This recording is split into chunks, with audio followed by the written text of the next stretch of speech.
नमस्कार दोस्तों, उम्मीद है आप सब होंगे ठीक ठाक और फिट फाट। जब सत्ता के अहंकार की महिंद्रा थार आपके और हमारे संवैधानिक अधिकारों को रौंदती हुई चली जाती है तो वही होता है जो लखीमपुर खीरी में हुआ। पहले बीजेपी की एमपी और मिनिस्टर अजय सिंह वहां पे माहौल बनाते हैं, उसके बाद उनके बेटे महिंद्रा थार लेकर के चढ़ाई कर देते हैं। आरोप तो फिलहाल यही है। पहले ये वीडियो देखिए जो कि सबसे रीसेंट वीडियो है। ऑल्दो वीडियो के ऊपर आपाधापी बहुत सारी हुई, पहले किसी ने कोई वीडियो दिखाया, दूसरे पक्ष ने कोई वीडियो दिखाया। अभी आप ये वीडियो देखिए, उसके बाद पूरी चर्चा करते हैं कि आखिर हो क्या रहा है।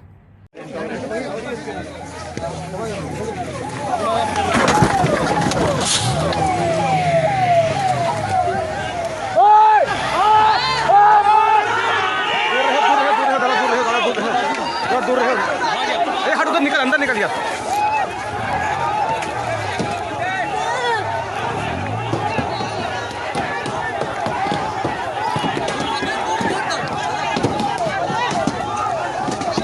दूर जा, दूर दूर दूर दूर।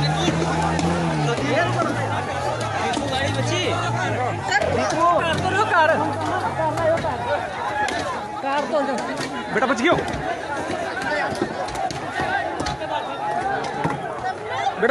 इस वीडियो में आप बहुत साफ तरीके से देख सकते हैं, कुछ प्रदर्शनकारी काले झंडे लेकर के आगे आगे चल रहे हैं। उनके बीच में कोई हलचल नहीं दिख रही, आराम से चल रहे हैं, शांतिपूर्ण तरीके से आगे बढ़ रहे हैं। और पीछे से सत्ता के अहंकार में चूर ये 3 गाड़ियां, और उसमें से सबसे आगे गाड़ी जो महिंद्रा थार है वो वहां के एमपी अजय मिश्रा टेरी की बेटे की गाड़ी है, और वो पीछे से आती है। और आप देखिए किस तरीके से रौंदती हुई इन प्रदर्शनकारियों को चली जाती है।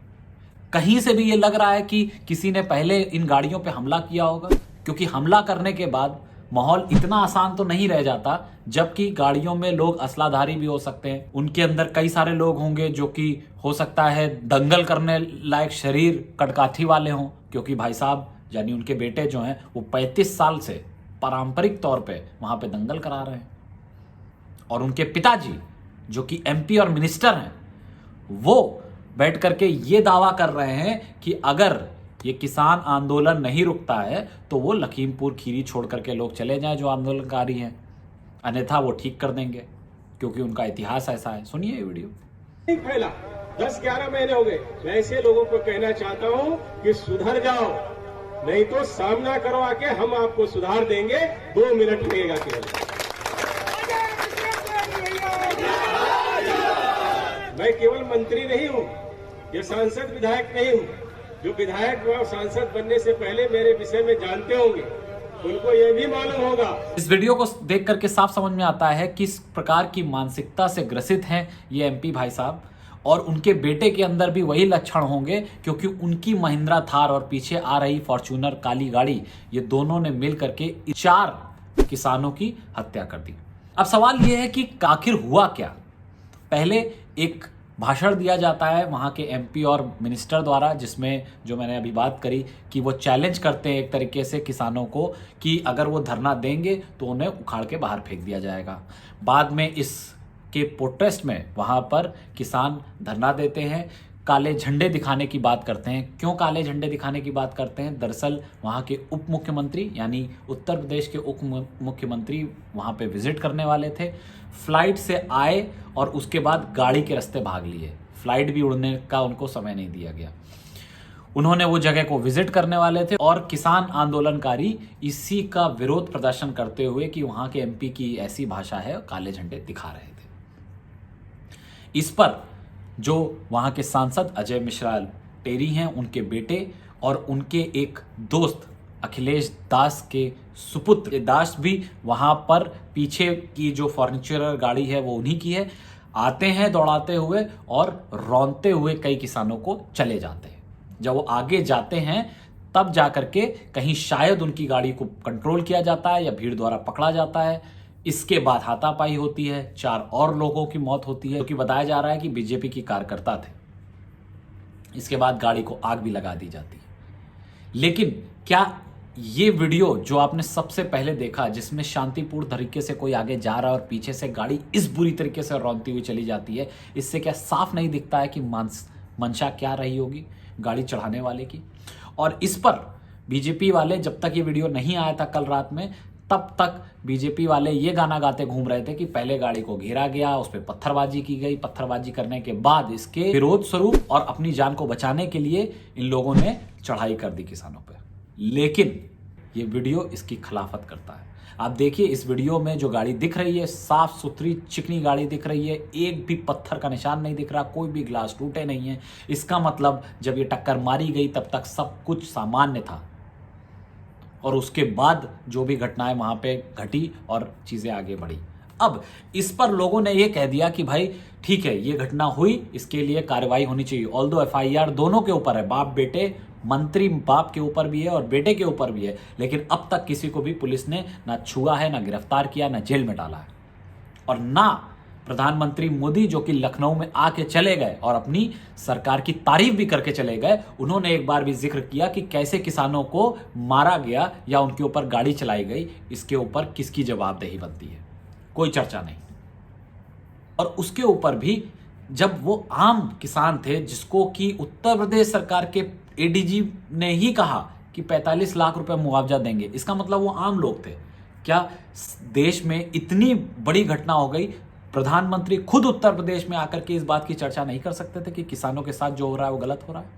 लेकिन खुद यही प्रधानमंत्री अहंकार में इतने चूर हैं कि उन्हें पिछले 10 महीने से नहीं पता चल रहा कि लोग किस प्रकार से शहीद हो रहे हैं, ये किसान किस प्रकार से हर दिन एक किसान कम से कम मौत का शिकार हो रहा होगा। जिस तरीके का एवरेज आप देखिए, कई 100 किसान मर गए अब तक। और उसके बाद एक और बड़ी हास्यास्पद चीज है, जो चाटुकार, पत्तलकार, जूते चाट गोदी मीडिया है, वो ये कहती है कि भाई ये लोग भ्रमण क्यों कर रहे हैं, यानी ये ऑपोजिशन वाले लोग भ्रमण क्यों कर रहे हैं, वहां जाकर के पर्यटन क्यों कर रहे हैं, राजनीतिक पर्यटन का उसको नाम दिया जाता है। क्या है राजनीतिक पर्यटन?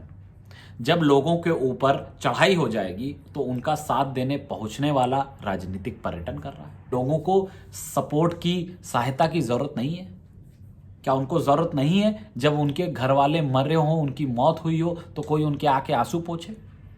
क्योंकि पुलिस ने तो पूरी तरीके से अपना हाथ खड़ा कर दिया है और सत्ता के सामने, मंत्रियों के सामने, मुख्यमंत्रियों के सामने घुटने टेक दिए हैं।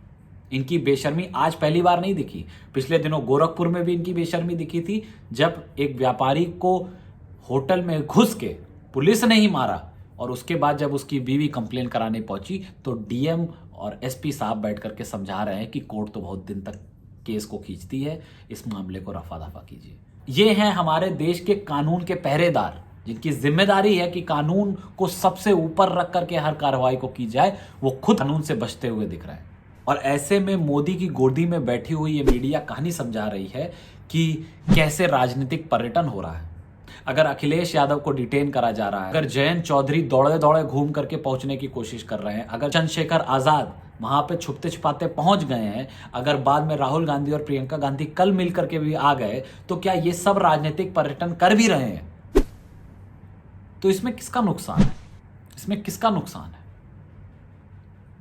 उन 4 लोगों की जिनकी मृत्यु हो गई है गाड़ी रौंद करके, उनके आंसू पोंछने तो कोई नहीं जा रहा है, सरकार से तो कोई उम्मीद लगा भी नहीं रहा है। तो कम से कम राजनीतिक पर्यटन के बहाने ही कोई चला जाए, कोई ढांढस बढ़ा दे, कोई कह दे कि हाँ भाई आपके साथ हैं हम। क्योंकि सत्ता के नशे में चूर हुए योगी और मोदी की सरकार तो भूल गई है कि किस प्रकार से इंसानियत भी एक चीज होती है, और जिसको किसी भी प्रोटेस्ट, बिल, काला कानून, सफेद कानून, सबके ऊपर रखा जाना चाहिए। ये बहुत ही दुखद घटना है जो ये हुई है, और सबसे दुखद ये है कि आज भी इसकी कोई सुध नहीं ले रहा। दैनिक जागरण में एक तरफ लोग किसानों को ही उपद्रवी करार करने को तैयार हैं, और क्योंकि ये नैरेटिव सूट भी करेगा ना, ये मिश्रा जी को भी सूट करेगा, ये उनकी सत्ताधारी पार्टी को भी सूट करेगा, और इसीलिए उनको खालिस्तानी या अलग अलग आतंकवादी बोलने का नाम दे दिया जाता है, ताकि उनकी क्रेडिबिलिटी को ही डेंट कर दिया जाए और उसके बाद सारी चर्चा ही खत्म हो जाए।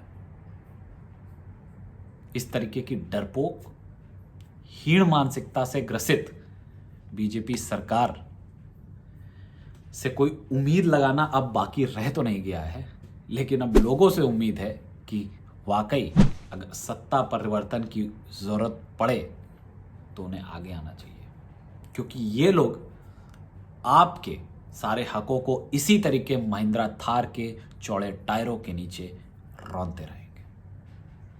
अगर आपको ये वीडियो अच्छा लगा हो तो इसे लाइक करें, शेयर करें और चैनल को सब्सक्राइब करें।